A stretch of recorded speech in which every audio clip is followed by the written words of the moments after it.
On today's episode, will cattle farming be worth venturing?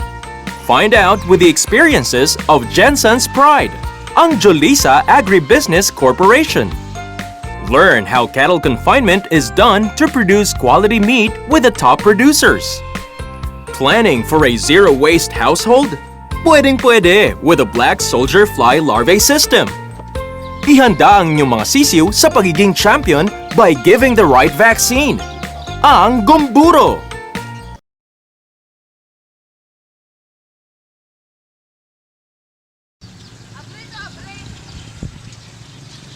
It may be a big business to deal with, but cattle farming is surely worth venturing.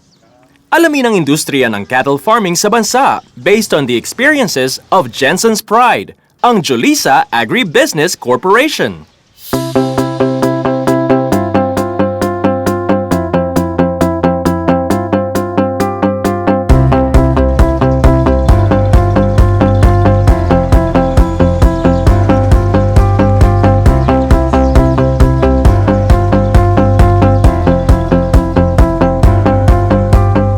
Just like anyone who starts a business, testing the waters is important.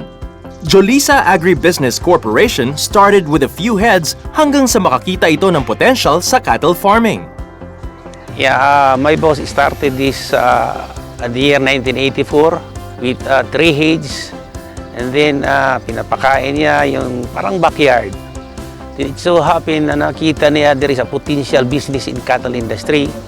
So since 1984, from 3 heads, it have an additional of another 50 heads, then additional of 100 heads, and then medyo gumaganda yung takbo ng patining.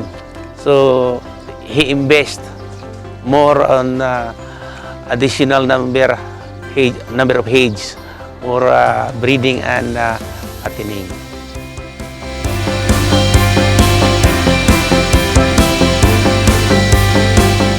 It's been 30 years since the establishment of this business at nakakita ng malaking potential ang Jolisa Agribusiness Corporation sa ganitong negosyo dahil sa malaking average daily gain na naidudulot nito.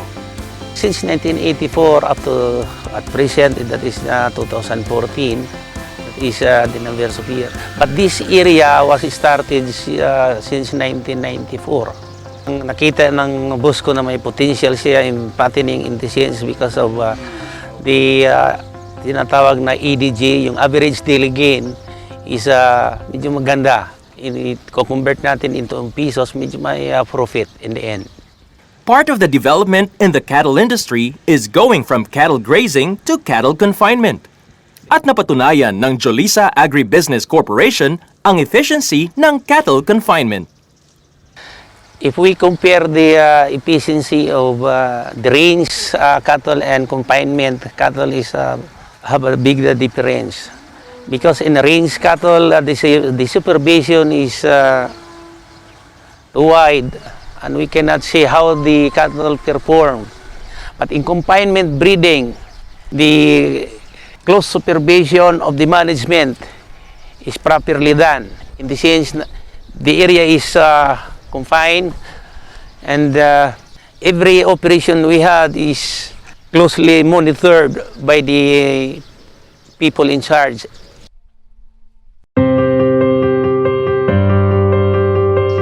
Venturing in a business such as cattle farming requires months of preparations, just like Jolisa Agribusiness Corporation, who went into thorough planning before fully establishing the business. Well, yun nga, nakita ng boss ko na may potential in fattening and breeding. So he invest to put up this business. So nag-umpisa kami doon sa pag-umpisa nito is we make mga design, the system. We discuss it for almost 3 months to establish this business. Bago sinosurvey natin yung area, then after the surveying of the area, then we make plans. Then after planning, we get financial. Then we start the design, the implementation of the area.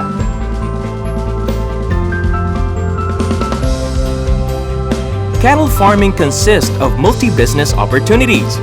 With Jolisa Agribusiness Corporation, they ventured into breeding, fattening, owning a slaughterhouse, and down to its end consumers through their meat shop.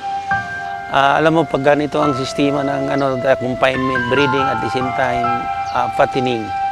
Pag maganda, ang bottom line kasi dito is the profit through yung tinatawag natin na average daily gain. So if you have an average daily gain per head of 1.5 to 1.7 per day, I think the business is good. Actually, we are stealing our breeders in the whole island of the Philippines. So if you have breeding and then fattening business, you can put up a meat shop in connection for your marketing. So yung meat shop, napakalaking yun, dahil sa whole Philippines, kailangan natin ang tinatawag na routine requirement per head. We have meat shop from General Santos.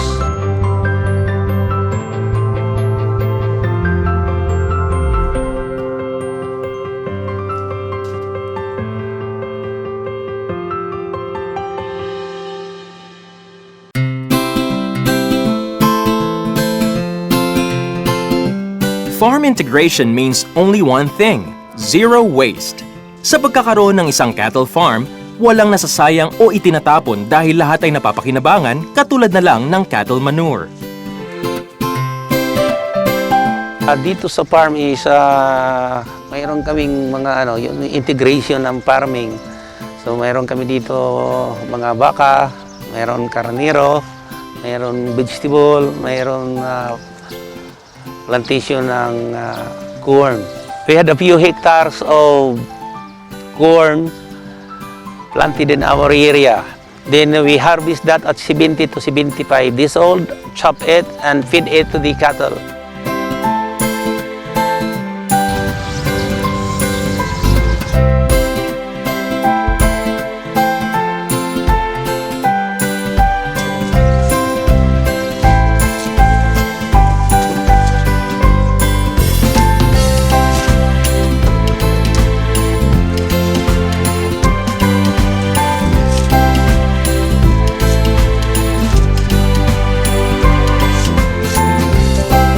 Then the manure of our cattle is brought to our organic area, and then after a few months, or let's say 6 months, we bring that manure to the area of about 20 tons per hectare of manure. So we are using less fertilizer because of our organic manure in the area. The correlation of cattle farming and other businesses is very important for an investment to be successful. Dapat iwasan na may masayang sa pagnenegosyo, and as much as possible, ma-maximize ang resources na meron kayo. And Jolisa Agribusiness Corporation is here to help those who want to venture in cattle farming.